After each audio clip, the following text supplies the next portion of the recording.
We began tonight with a court decision that could bring a big change to absentee voting in the midterms. With just over 2 months to go before Election Day, the federal government may be able to decide who gets a mail-in ballot and who doesn't. This is Breaking the News. I'm Kent Erdahl in for Jana tonight.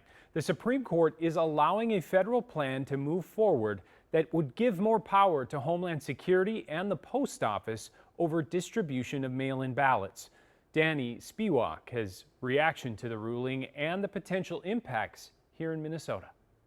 Despite voting by mail himself, President Trump frequently targets the mail-in balloting system as ripe for fraud, even though there's little evidence of that. And there will be no mail-in ballots. In March, the president issued an executive order restricting mail ballots. The order directed the Department of Homeland Security to create voter lists of all eligible citizens, which the Postal Service would use to determine who could receive a mail ballot. The problem is it's kind of a murky black box. We're not allowed to be looking inside of that, knowing how they come up with this database. Minnesota Secretary of State Steve Simon argues that the executive order violates the constitutional rights of states to set their own election rules. The Constitution doesn't say anything about a president, this one or anyone, just kind of waving a magic wand in the Oval Office and decreeing stuff and trying to take over the election system. After Minnesota and more than 20 other Democratic-led states sued over the executive order, the U.S. Supreme Court has now ruled this week that the Trump administration can move forward with the executive order for now.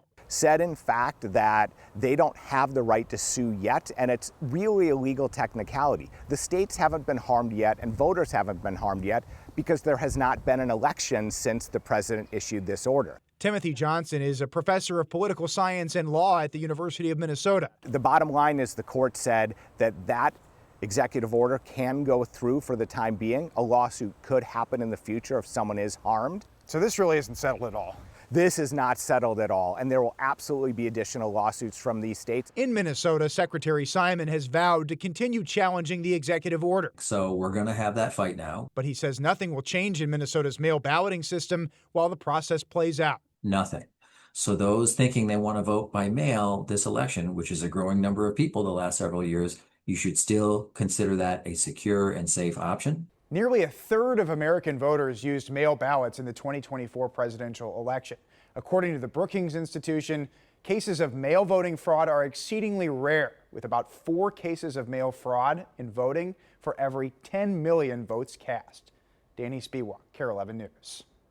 The Postal Service has already drafted rules for how the executive order would be implemented, and legal battles are expected to play out as those are implemented between now and the election, which is November 3rd.